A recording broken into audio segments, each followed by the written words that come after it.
বাঙালি জাতির পিতা জারদ ছিলেন। এখন একটু পিছনের কথা মনে পড়ে যায়, আল্লামা দেলোয়ার হোসেন সাঈদীর মুখের কথা মনে পড়ে যায় যে আল্লামা দেলোয়ার হোসেন সাঈদী বলেছিলেন, আমাকে যারা রাজাকার বলবে। মনে পড়ে কিনা আপনাদের সেই বক্তব্য? আল্লামা দেলোয়ার হোসেন সাঈদী এটা বলেছিল যে আমাকে যারা রাজাকার বলবে তারা পিতৃ পরিচয়হীন এবং অবৈধ সন্তান। এইবার মানে পয়েন্টে পয়েন্টে কেমন যেন মিলে যাইতেছে সবকিছু। তো আগে একটু টাইটেলের ভিতরে বা এখানে একটু ক্লিয়ার করে দিই যে যিনি যার সন্তান তিনিও কিন্তু মানুষ, তার দেশের জন্য যিনি যার সন্তান তিনিও কিন্তু ভালো কাজ করতে পারে।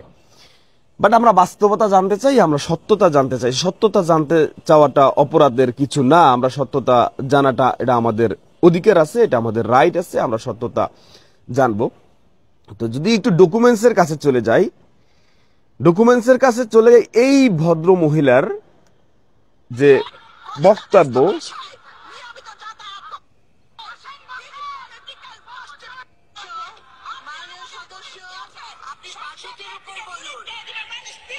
একটু শুনতে হবে, না আসলে ক্লিয়ার হওয়া যাবে না।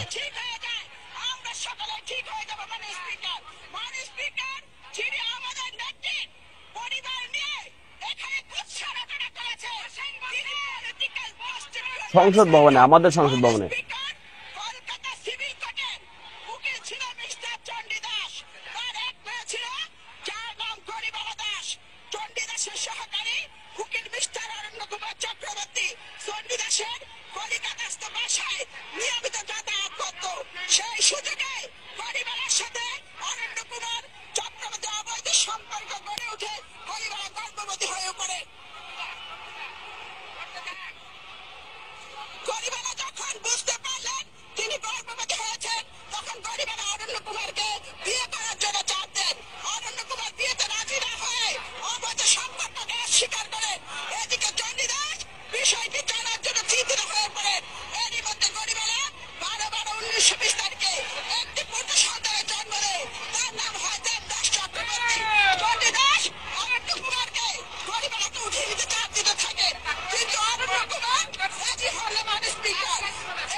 এবার মাইক কেড়ে নেওয়া হয়েছে। এই যে এই পয়েন্টটা আমি কিন্তু কোথাও যাইনি, এখানে দেখছেনই তো।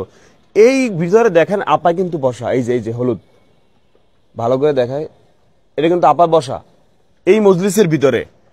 এই দেবদাস চক্রবর্তীর নাম পরবর্তীতে হয়ে যায় শেখ মুজিবুর রহমান। এখানে কথা বলতে দেয় না, কারণ হাউমাউ তারা লাগাই দেয়। আমার কথা হচ্ছে কি আছে,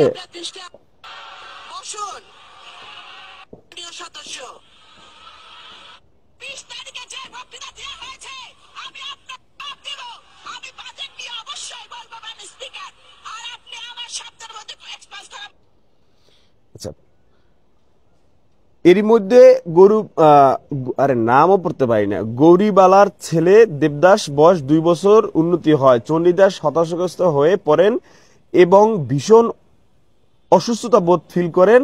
চণ্ডীদাসের বিশ্বস্ত মহুরী শেখ লুৎফুর রহমান ছিলেন একজন নিম্ন মধ্যবিত্ত পরিবারের সন্তান। চণ্ডীদাস মেয়েকে নিয়ে সমাজে মুখ দেখাতে পারছে না। এমন অবস্থায় গৌরীবালার ছেলে দেবদাসের বয়স যখন 3 বছর, তখন চণ্ডীদাসের মহুরী শেখ লুৎফুর রহমান চণ্ডীদাসের সমূহ সম্পত্তি সহ গৌরীবালাকে বিয়ে করেন।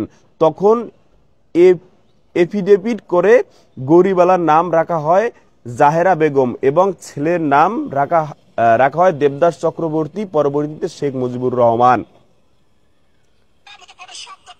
এফিডেভিট নং 1800 আর থামেন না আপনি, এফিডেভিট নং 118 তারিখ 10/11/1923 সাল, কলকাতা সিভিল কোর্ট, পশ্চিমবঙ্গ, ভারত।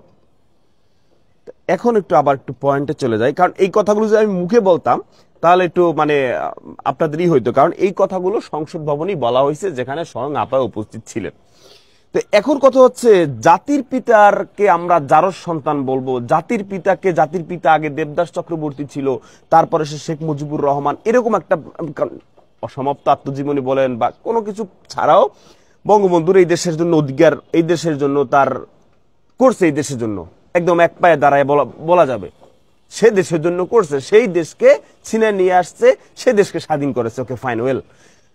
এখন কথা হচ্ছে শেখ মুজিবুর রহমান যার সন্তান, মানে ওই যে মেলামেশা করে এসে তারপরে 2 বছর বয়স হয়ে যায়, 3 বছর হয়ে যায়, তারপর মাইনে নিতে চায় না, তারপরে এবার সে এসে এপিডিপিড করে তারপরে এসে শেখ মুজিবুর রহমান হয়ে যায়। এখন এই যে এটার সত্য মিথ্যা, এটা তো আমাদের জানার রাইট আছে নাকি? সে যার সন্তান না অথবা যার সন্তান, এখন এটার খোলাসা, এটার হকালালি যে জিনিসটা, পাচাটার সুযোগ না, এটার যে বাস্তবতাটা, সেটা তো বাঙালি জাতির জানার রাইট আছে।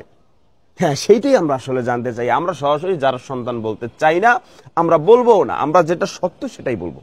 হুদাই মিশা কাউরে বানাই বানাই আমরা কথা বলবো না। আমরা যেটা সত্য সেটাই আমরা জানি। ওই বক্তব্যের সময় ওখানে কিন্তু স্বয়ং আপায় কিন্তু উপস্থিত ছিলেন, এবং এখনো তো আওয়ামী লীগের পূর্বীন নেতাকর্মীরা তো আছে, এবং পশ্চিমবঙ্গ বলেন, কলকাতা বলেন, সেখানেও তো মানুষজন আছে। এই জন্যই দেখি যে আসলে মানে এক একটা অফিস আদালতে হিন্দু বা হচ্ছে গিয়ে অন্য অন্য রিলিজিয়ন বা তাদের কালচারের এদের লোকজন টপে টপে বসানো, ঘটনাটা কি? আচ্ছা, এটা নিয়ে কথা পরে হবে, এটা নিয়ে আমাদের সে থাকবে না। কারণ আমরা বাঙালি, কে হিন্দু, কে মুসলিম, কে খ্রিস্টান, বৌদ্ধ, এটা আমাদের দেখার বিষয় না। আমরা বাঙালি, আমরা মানুষ। এ নিয়ে আমাদের কোনো বাজাবাজি আগেও ছিল না, আমরা করছিও না, করবও না। আমরা কাঁধে কাঁধ মিলিয়ে আমাদের দেশকে এগিয়ে নিয়ে যাব। কিন্তু আমরা আসলে সে যার সন্তান ছিল কিনা, এই যে গল্পটা যে উঠে আসলো দেবদাস চক্রবর্তী, আমরা এটার বাস্তবতা জানতে চাই, আমরা এটার সত্যতা জানতে চাই। এটা আমরা বাঙালি হিসেবে সত্যটা আমাদের জানাটা ইম্পর্টেন্ট। কারণ জাতির পিতা সে যদি এরকম হয়, এটলিস্ট আমরা তো বলতে পারবো যে তোমরা কাকে ফলো করো, কার জন্য তোমরা সাপোর্ট করো। না, এটা হইতে পারে, কিন্তু আমরা বাস্তবতা সত্যতা জানতে চাই। সেই সাথে আমরা এটাও বলতে চাই যে আল্লামা দেলোয়ার হোসেন সাঈদী তিনি বলেছিলেন যে আমাকে যারা রাজাকার বলবে তারা পিতৃপরিচয়হীন এবং হচ্ছে গিয়ে তারা অবৈধ সন্তান। পয়েন্টে পয়েন্টে কেন যেন মিলে যাচ্ছে, কিন্তু আমরা সরাসরি এখনো বলতেছি না। আমরা আসলে বাস্তবতা জানতে চাই, সত্যতা জানতে চাই। জাতির পিতা আসলে যার সন্তান ছিলেন কিনা। আজকে দুইজনেরই বাইসে থাকার দরকার ছিল। বঙ্গবন্ধুরও বাইসে থাকার দরকার ছিল, শেখ মুজিবুর রহমানের বাইসে থাকার দরকার ছিল, আজকে আল্লামা দেলোয়ার হোসেন সাঈদী হুজুরেরও বাইসে থাকা দরকার ছিল, কিন্তু আল্লাহ নিয়ে গেছেন। সুতরাং এখন আমরা বাস্তবতা সত্যতা জানতে চাই। আমাকে যারা রাজাকার বলবে তারা পিতৃপরিচয়হীন এবং জারজ সন্তান, অবৈধ সন্তান। একজন আলেমের কথা এভাবে পার্ট বাই পার্ট কেমনে মিলা যায়? আল্লাহ আল্লাহ আল্লাহু আকবার।